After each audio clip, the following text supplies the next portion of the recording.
about 1,500 brands on site, 20 million visits a month, 5 million app downloads. So, we're dealing with scale, big sort of sets of eyeballs and traffic. So what is your strategic plan? Where do you want to get to? What's going to give you some fast return, generate some cash to then allow you to keep investing in other things? How am I going to relate to these people? Like, they're from a different world. They're the coolest dressers in the building. I'm like, I am just out of my depth. Welcome to Add to Cart, Australia's leading e-commerce podcast that express delivers all you need to know in the fast-moving world of online retail.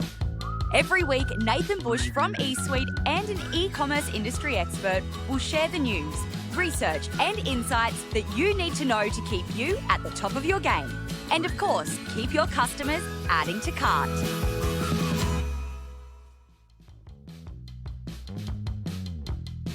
Hey, and welcome back to Add to Cart for 2023.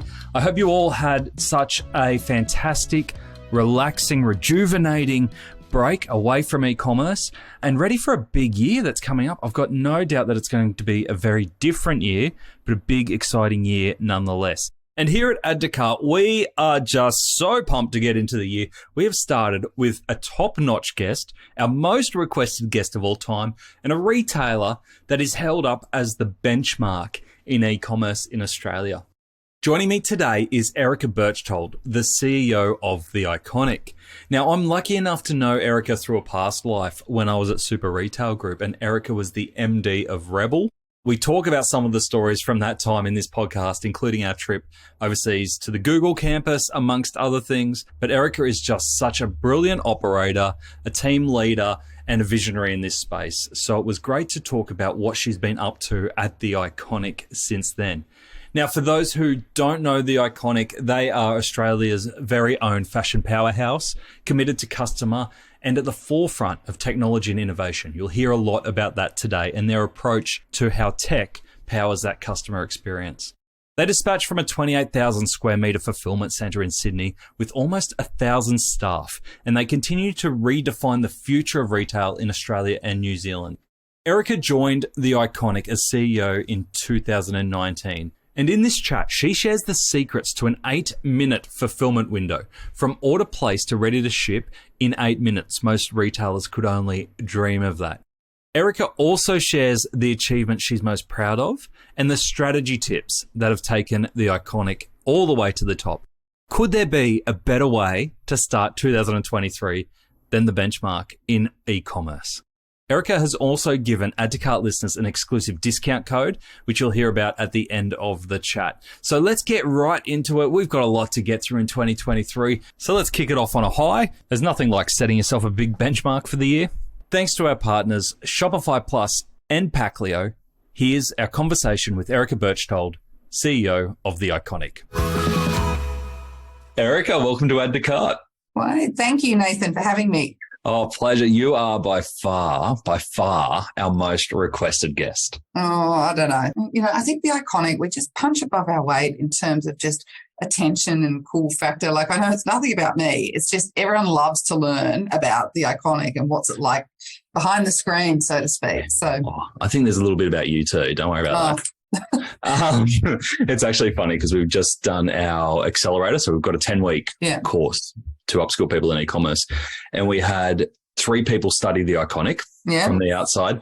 One of them on the most recent one got 3 or 4 weeks in studying what you're doing on site and went, actually, no, I'm going to switch retailer because I actually can't find anything to improve. Oh, well, that's very lovely of them. But I assure you there is much that we could improve. I think, sometimes are we lucky or is it just, I don't know, I'm lucky that there's not another big like-for-like sort of competitor that we have here. So in a way that's good, but then in another way it's not, because how do you keep pushing yourself further if you don't have someone nipping at your heels right here in Australia? So, we have to look abroad a little bit to try and keep, focusing on improvements. But I assure you there is much that we could do to improve things. So who do you look to? Oh, geez, there's no, as I said, there's no one particular business. I look at all sorts of things. So I might look at grocery delivery times and what they're doing there because, Woolies and Coles, they're not direct competitors of ours from a product, but they're setting the expectation in consumers' minds around what sort of flexibility you should have with delivery and things like that. So I'd look at them from that perspective.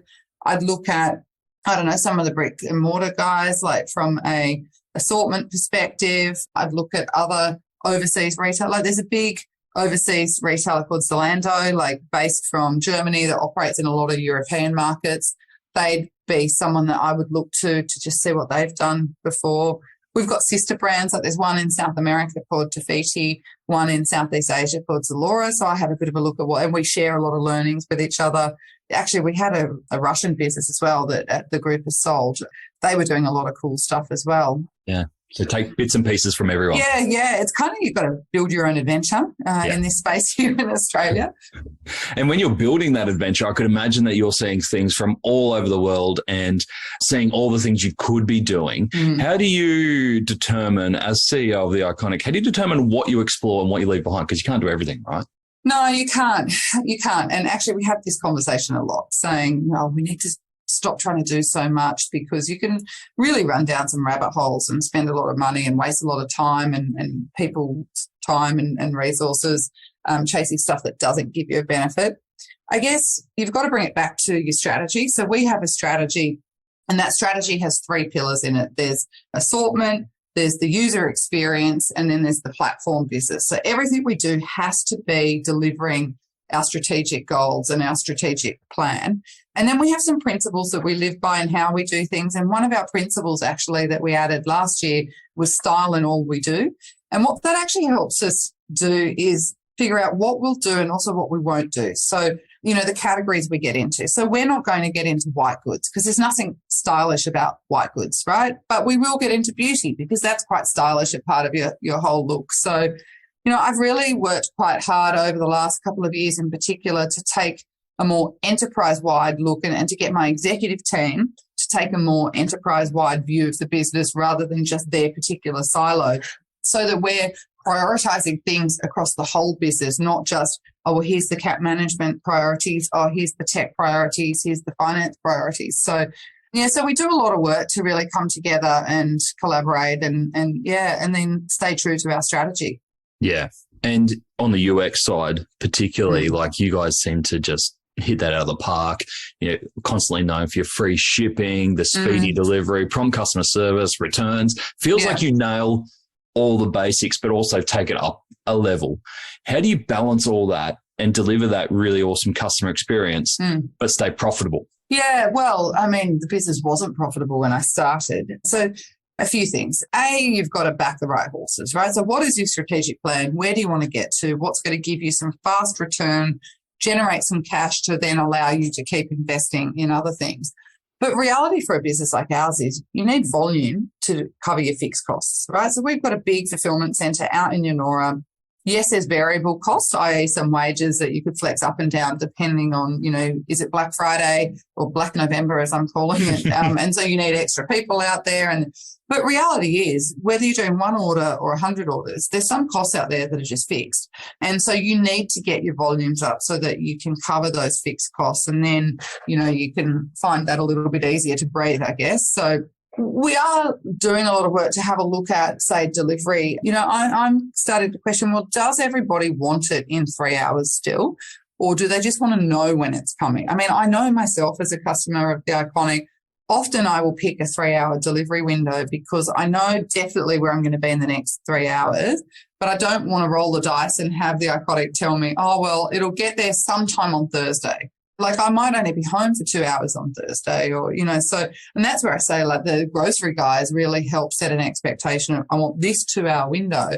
So, we'll have a look at things like that from a customer value proposition, like what do we need to keep doing in that sort of delivery space and that operational space? And then from a promotional space, when do they want promos? When don't they? Where do they just want premium sort of offerings? And that varies by customer as well. I'm hoping next year will be a bit of a reset in this marketplace. Everyone's expecting consumer sentiment to drop a bit. And on the back of that, I think you'll start to see retailers probably manage their inventory a lot more tightly.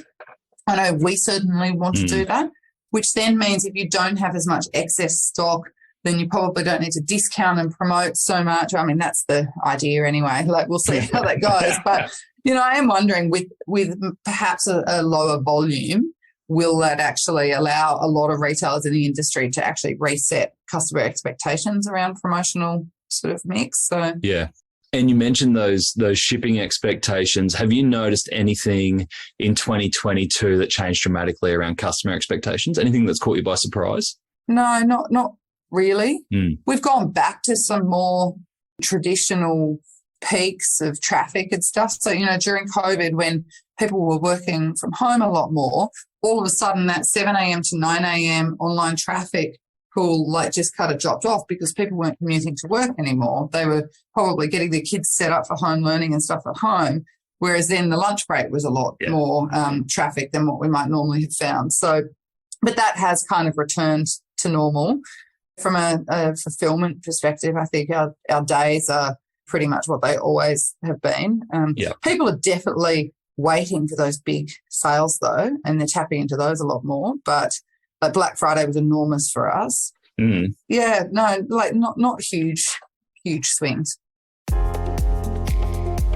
Ever scrolled through an e-commerce packaging website for fun? Nah, me neither. Until today.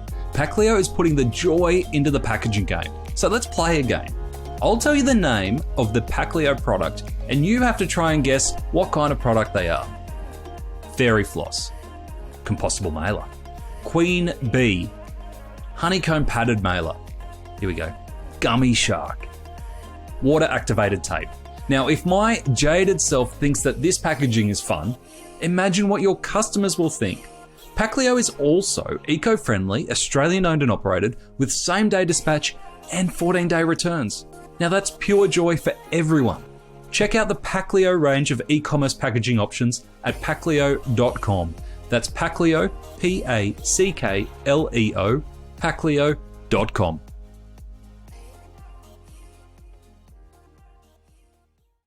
Are you of the belief that 2023 will be softer or potentially just hype? I think it will be softer. I think, look, this time last year, a lot of us were still in lockdown or just coming out of lockdown. I mean, I remember having so many friends that had booked holidays to Queensland, right, and actually couldn't get there for their holiday because they couldn't get a PCR test in time. Right? So this time last year, the world was very different. So right now, we're seeing people actually just enjoy getting out and about and having Christmas. But actually, that is one thing that's changed, what they're buying. So people are really embracing a lot more colour and crazy party dresses and stuff like that. So everyone's living it up a little bit now. Yeah. But there's going to come a point where reality is going to hit. And if interest rates still keep going up for people with mortgages, that's going to start to hurt. Even people paying rent, if that person that owns that apartment they're renting suddenly has to pay a higher mortgage, rent is going to have to go up, cost of living, just bills and how much stuff costs. So I think there's going to be a kind of come to Jesus moment of whoa, stuff is feeling hard. And I think it will soften next year. And this is our first episode for 2023. Oh, so is it? It's Okay. probably a sober way to start. Let's see how accurate I am then. Hey, here I am in December talking to you about 2023. So, yeah. Oh, good. Now, as CEO of the Iconic, obviously a huge organization, big team, huge responsibility. How do you personally stay connected to the customer? Because I know that's something you're really passionate about. Yeah, I mean, I used to love a shop floor. When I worked in bricks and mortar, I used to love just going out, talking to customers and talking to the team in store and just hearing what was happening. So I've had to find my own way of being able to replicate that sort of experience for myself here in this business. So I'll sit in and listen to, customer service calls just to hear how they're having to, pacify or satisfy our customers. I will pack orders at the FC. So last week I was out there packing. I would love to point out that actually I beat our CFO in terms of picking per hour. So I did 67. He did 30 something, I think. So anyway. Smashed it. Yeah. Well, you know what? The people out there though actually could pick 90 orders per hour. So I was nowhere near them. But I will go out there and pack orders. And it's funny, you can start to see. So I'm like, wow, why literally all these people in Queensland bought knitwear last week. Oh. Yeah, and so we ran the data because I came back to the office and said, hey, I noticed we were selling a lot of knitwear, which I thought was crazy because it's so hot at the moment. And they came back and said, yeah, Queensland actually over-indexed in knitwear. I don't know why. They're just investing for the season ahead because it was cheap, or I don't know. Bunch of weirdos. But yeah, but you can start to see some little trends. NPS surveys. So I read every single customer comment that comes through in an NPS survey. That's how I could try and hear what they're saying. That must be hundreds. Yeah. But I love it. And there's some customers that just make me laugh so much. There's some that make me cry because I'm like, oh my God, we stuffed up so badly. But then there's some that just make me laugh, just the comments they're making about the items that they've bought or the sort of models that we use or what have you. So I do love to give a random gift voucher to, some people just with a little note from myself saying, hey, you made me laugh with your comment. I really do read this stuff. Here's $50. So, yeah. So, little tip for everyone out there, if you're doing an NPS for the iconic, keep it entertaining. I will, if you entertain me and make me laugh, you will probably get a gift voucher. So, and also I just shop myself. I'm, we've got a big app focus at the moment, to try and drive app usage, but also to try and drive improvement of our app features and functionality. So we're actually going to look at shifting our entire staff discount mechanism to app only, because if I actually get all of the team using the app, we're going to get all of the feedback on what's working and what's not. So, and what we could do to improve it. So, there's lots of, we ourselves can experience the customer experience and feed that back into the business too. So important. On the app side, obviously we've seen it's been big for a fair while, but people like LSKD really pushing incentives to go via the app, yourself having the app. What is, from a strategic point of view, what's the main purpose of the app or driving customers towards an app rather than a website? Yeah. I think it can give them a better experience. And then the data shows that our app customers are stickier, they're more loyal, they spend more, they come back more frequently. I think because the experience is better. And then it allows you to have a one-on-one engagement with that customer, and personalization is so much easier. And then ideally, I would love to be able to spend less on paid performance marketing and actually just give a really personal experience on the app. And, so the more people we can get onto the app, the better then. Yeah. And the paid performance marketing pain point for many people in 2022, especially the rising costs. What kind of channels are you seeing still hitting targets for you? And are there any that you've ditched or kind of really scaled down? I don't think we've ditched anything, but look, we literally are monitoring our marketing spend on an hourly basis. So the team are just constantly looking at the data and just saying, should we dial something up? Affiliate programs, paid performance, brand marketing, etc.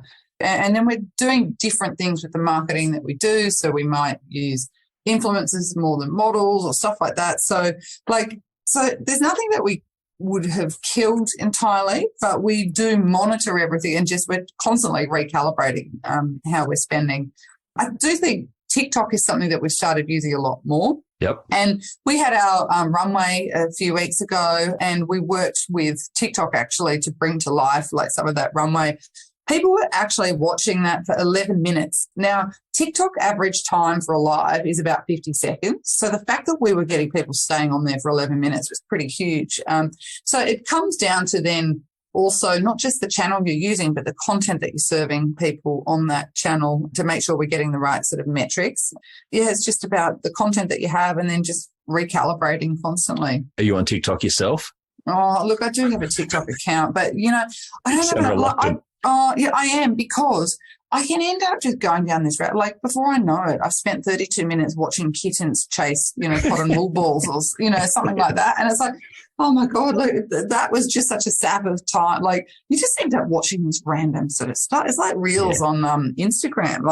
I don't know why they keep serving me up all of the Friends sort of highlights or whatever. And I love that TV show. And then before you know, I've lost 5 minutes of my life of watching all of that. And I'm like, no, stop. Get me out.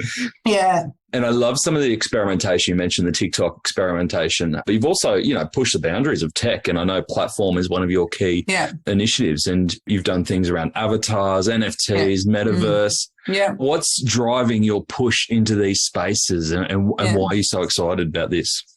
Look, as a business, we are equal parts tech company as we are retail company. And we're 11 years old, so we're kind of now an old startup but a young retailer. There's not many people in that sort of space.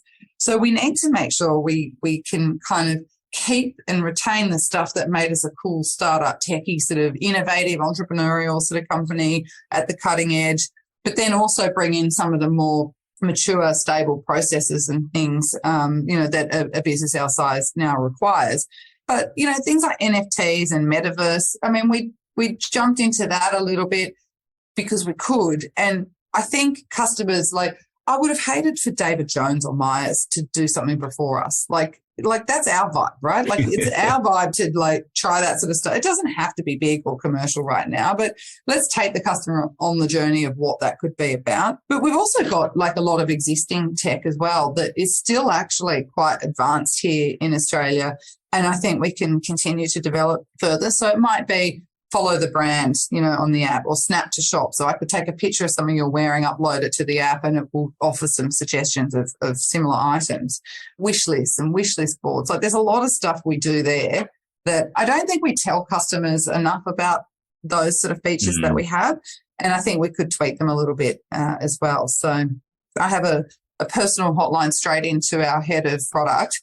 And, I said to him one day, I said, who might I talk to just if I've got some ideas or feedback or some of it? And he's like, please, just call me, right? Don't contact anyone else, just call. I'm like, excellent, thank you, Jeff. So, he didn't tell you to put in a Trello board or raise a ticket or something? No, I don't have to do that. That's one of the luxuries of being the CEO, that I get to just go direct to source. Amazing. And so you build everything yourself rather than partner? Yeah, we have today. Yeah. Now, I don't know that we'll do that forever. I mean, I think 11 years ago when we were starting, if you took an off-the-shelf sort of platform or piece of software, I think it came with some limitations and you were compromising on too much. So we did build a lot of our own.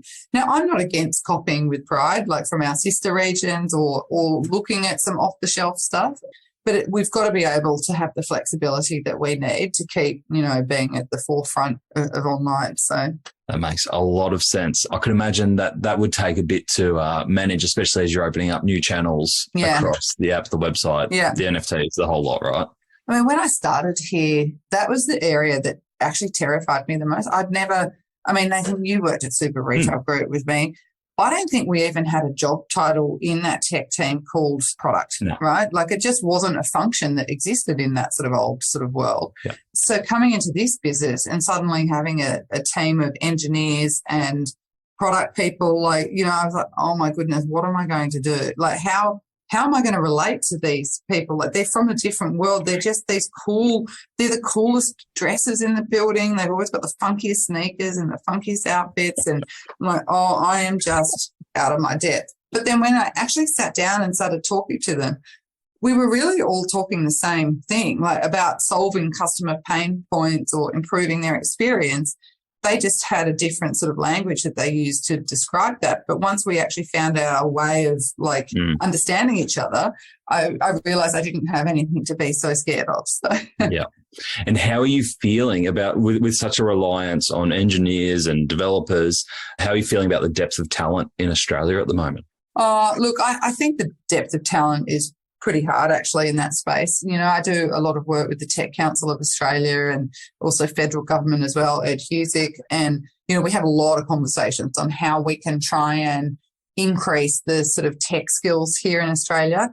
COVID didn't help and all of the border closures and, there's low unemployment figures in tech and high demand for tech professionals. But the reality is that we can't fill enough of the role. We haven't invested in Australian technology skills enough over the years. We can't now fill all of the roles that we need to. And then if you can find someone that's got the skills that you need, the salaries are so huge because, and so this is some of the conversation I have with the Tech Council where, I said, can we not create an industry internship, right? Because us, Canva, Atlassian, Facebook, Google are all kind of stealing each other's stuff and it just drives wages. It's hugely disruptive to your business, hugely expensive, driving salaries up, which I guess is great for those tech people, but it's not sustainable here for a business. And for people to feel like they've got to leave to go and get that experience elsewhere, I don't think is a great thing. So I would love to be able to say to to Canva, let's do a job swap with some people. I'll send you someone for 6 months. You send me someone. And at the end of that, they go back to their jobs. They've got the insight, like they've gone to learn something new without actually having to leave, without the company having that whole disruption. We got a 1-for-1 swap. So, yeah, I would love to see a little bit more of that, kind of camaraderie or something amongst the tech companies. Especially in non-competing industries. Yeah, yeah. Have you put it forward? I have. I have spoken at length to the Tech Council about this. So in 2023, that'll be something that I really try and get across the line. I love it. You mentioned that we worked together at Super Retail Group, and I was looking back actually on some of the photos, and in 2016 when we went to the Googleplex together. That was so funny, that trip, wasn't it?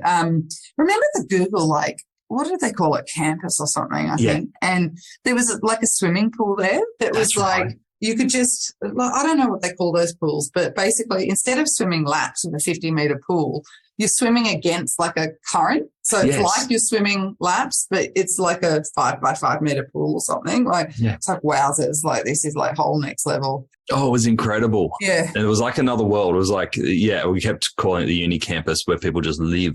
It didn't feel like a workplace at all. Yeah, no, it really didn't. Really didn't. I remember one of the innovation talks we went to, they were introducing meatless meat. Oh, yeah. Because it was right at the start of that. And everyone's like, oh, this is going to be massive. You're going to see it in your supermarket soon. And we're like, wow, that's crazy. Yeah. And here we are. And then sure enough, there we are now, hey? Yeah. But you mentioned their salaries, especially for your tech team, is key. But what have you noticed around way of work? Obviously, that's changed a lot during COVID. What does the workplace look like at the Iconic, and how do you create a way of working that really keeps the team together and productive?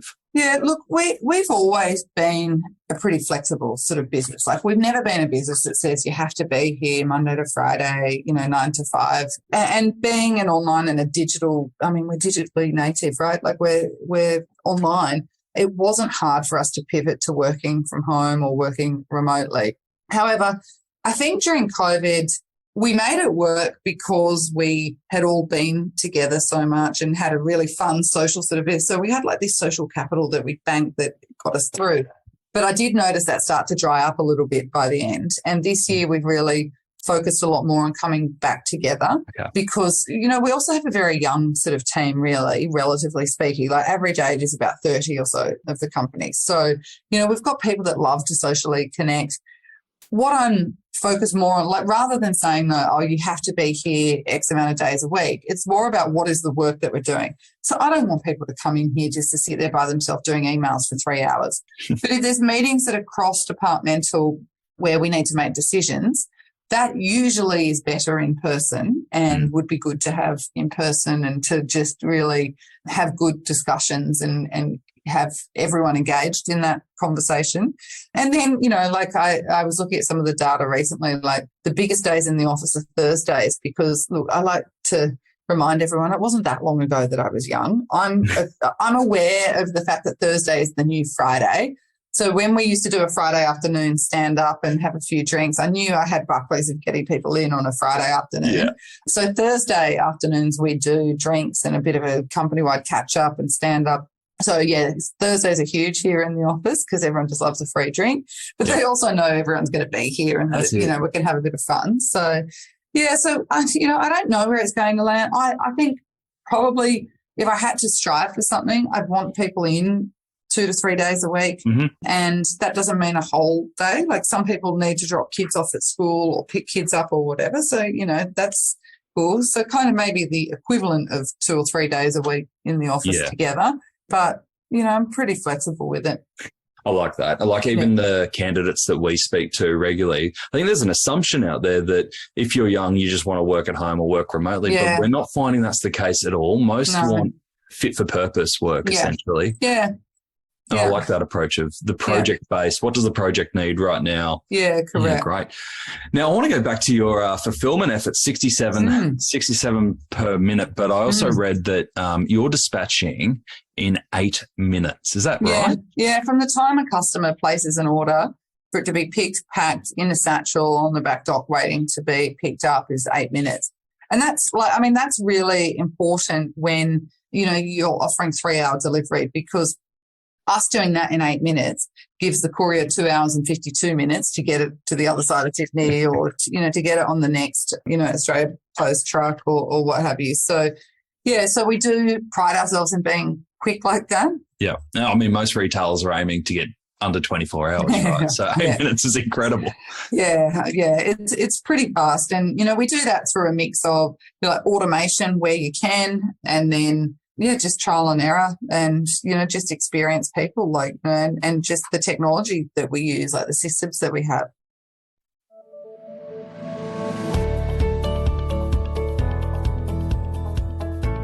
"2023 might be the year that you have to unravel everything that you know about loyalty.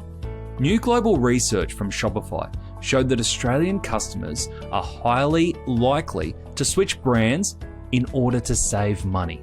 And here we were thinking loyalty points will keep us together forever.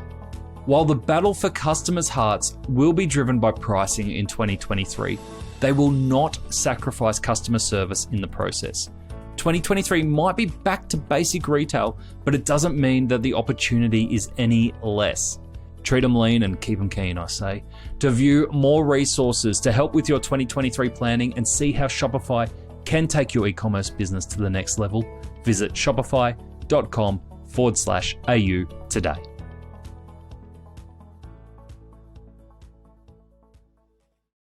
A lot of that technology is custom built, obviously, so then it becomes hard for your competitors to compete with you on. Yeah, pretty much. Is it all out of one location?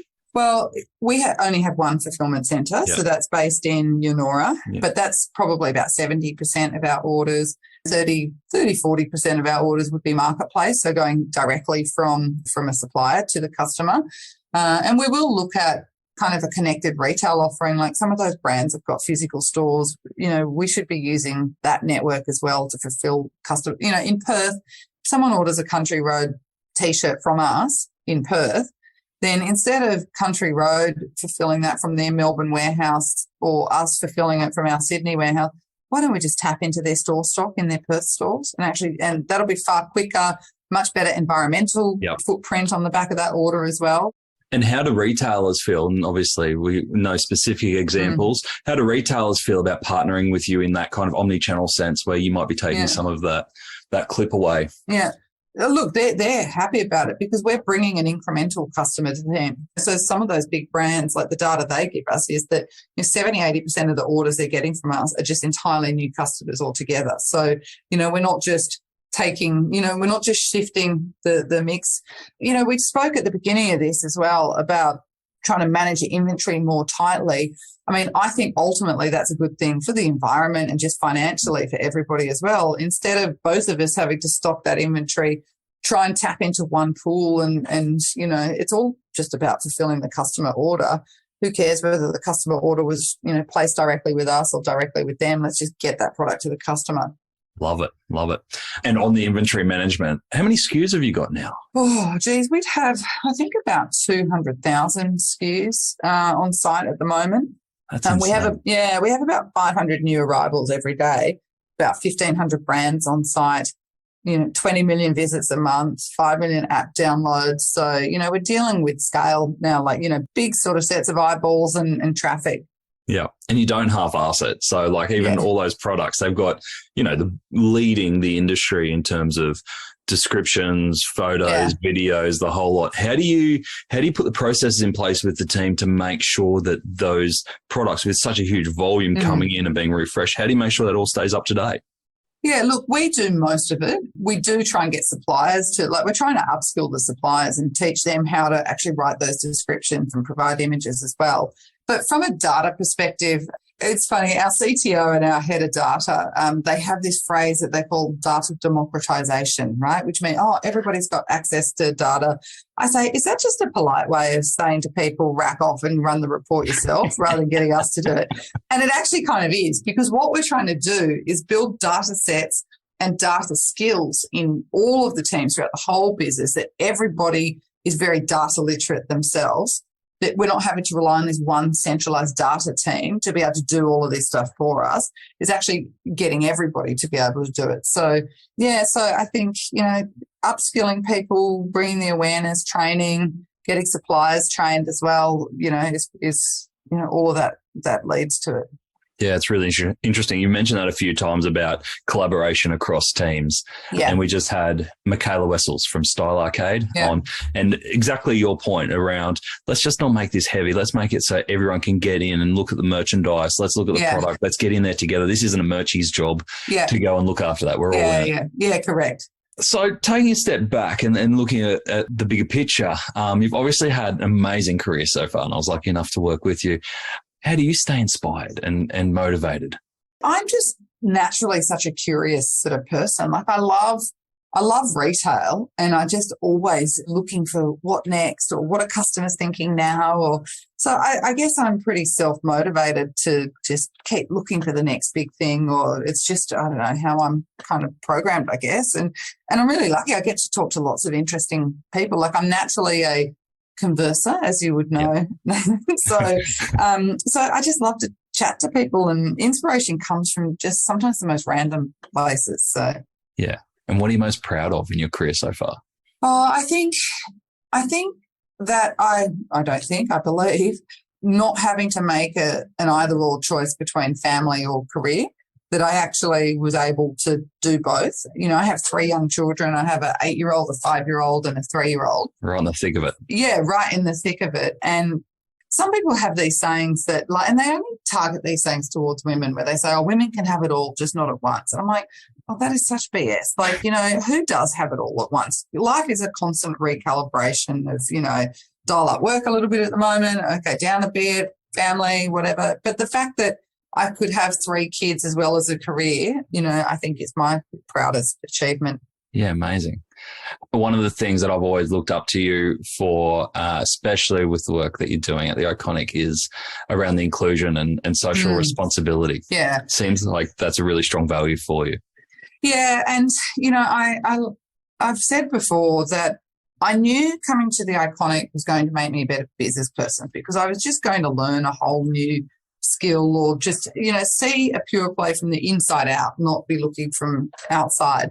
But I didn't fathom just how much The Iconic was going to influence me as a person, and just really be the kind of making of me from that personal perspective, because of all the work we do around environment, all the work we do around people. And, it's not that I had no principles around that stuff before, but there's just something about being with such like-minded people that really stand behind me and push me forward to say, Erica, use your voice more for this sort of stuff, and give you that confidence to do that.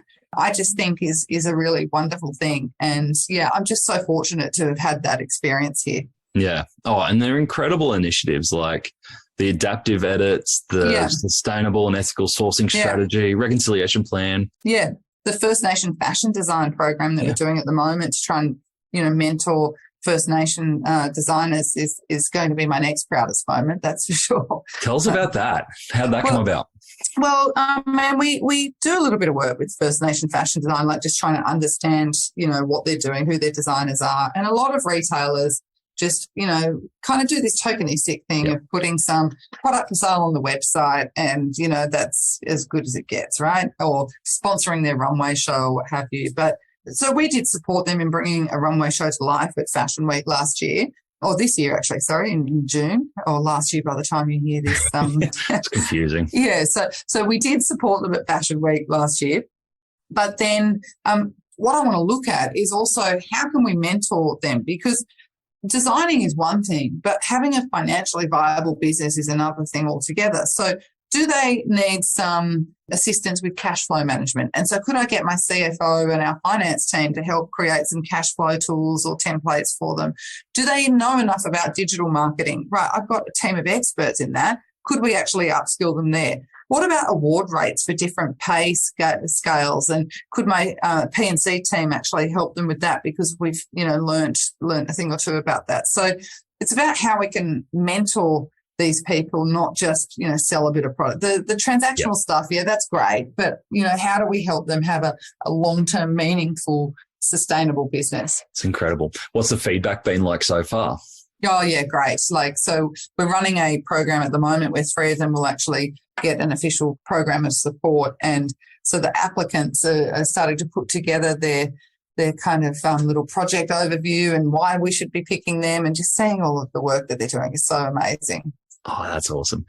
What I also love is with those initiatives, especially the ethical sourcing strategy and the reconciliation action plan, is you actually like publish it all online so anyone can read it. And they're not just kind of blanket statements. No. They're in-depth documents and strategies on how you're going to make a difference. Yeah. I think it's really important that brands put it out on the line and go, look, we're not perfect, but we're up for, this is what we're trying to do. Not trying to do. Yeah.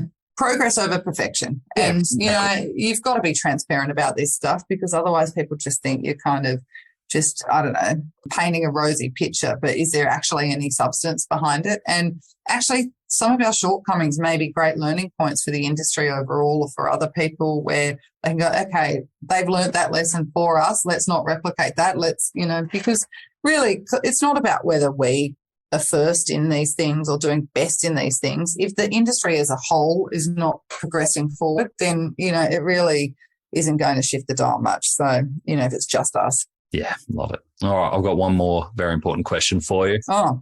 How's Parramatta going to go in 2023? Oh, top of the table. Top give of me the a table. break. Well, look, Penrith were pretty good, grand final, like they deserve to win that game. But, I think we're going to do pretty well next year. I hope so. I couldn't stand another year of the Panthers. An ex-colleague of ours, Chris Smith, if I have to hear him crying about the Panthers winning one more time. But anyway, I think so. Oh, well, this is the best time of year when everyone has their hopes up. And correct. Yeah. Yeah. Speaking to a Raiders fan, so it's the best time of the year, and that's all downhill from here. All right. So you mentioned a few things, or a lot of things that you're working on. What are you most excited about? What's next for yourself and the team at The Iconic for 2023?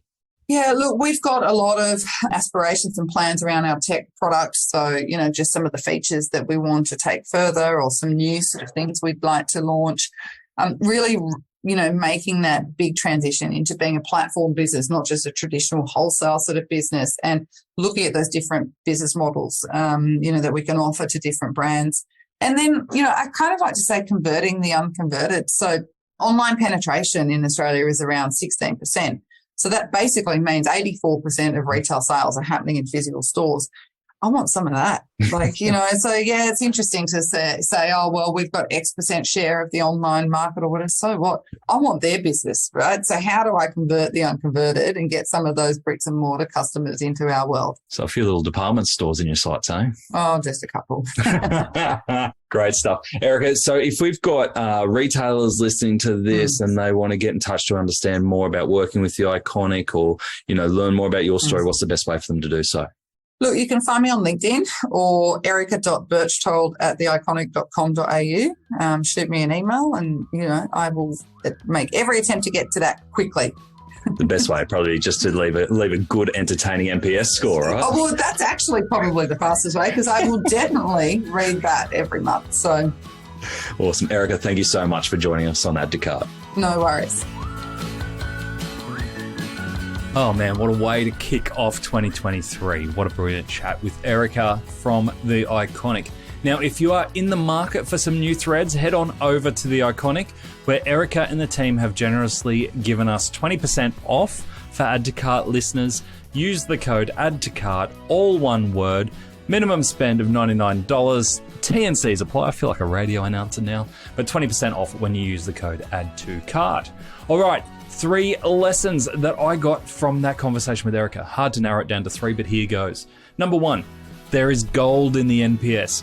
It actually blew my mind that Erica goes through and reads all of the NPS comments. And don't worry, I've actually tested it. I put a bit of feedback on some of my recent purchases, and I've got to say it was a good experience. But if Erica, the CEO of one of Australia's biggest online retailers, is personally reading customer feedback, you better believe that you should be too. Number 2, project-based teams.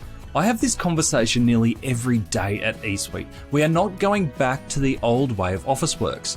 We have just been rewired forever. There is no going back. But I really liked Erica's approach to the remote versus face-to-face challenge, and with her emphasis being around the idea of project work. Be together when you need to work through a project or a problem collaboratively. Work alone when you don't. It seems pretty simple, but it doesn't even need to be a routine or even broken into day by day. Just be where you need to be for the work you are doing. There's a lot of trust involved in that. Number 3, the talent collaboration. We heard how much The Iconic relies on internal tech development for their own unique position in market. Tech powers their retail experience, but getting the right talent is always going to be an issue for them. It was music to my ears when Erica talked about the idea of talent swaps. It seems like one of those win-win situations for everyone and a great way to share knowledge around in Australia. Can you imagine having someone from the Iconic team working in your business for a short amount of time and the impact that that would have? So if you can help bring this network to life, make sure you reach out to Erica if you think that you can help with the Great Australian Talent Swap. I think it'd be a great thing to bring to life. To get the highlights of today's episode, head on over to addtocart.com.au and sign up for our free newsletter. Each Tuesday, we will send Monday's episode summary, links, and discount codes for you to go next level on. And if you're looking to explore your next e-commerce opportunity, come and visit us at eSuite. We're a dedicated e-commerce talent agency connecting the best e-commerce talent with the fastest growing brands in Australia. Head on over to eSuiteTalent.com.au where you can download the free e-commerce salary guide and sign up to our weekly e-commerce job emails. Thanks for listening, and until next time, keep those customers adding to cart.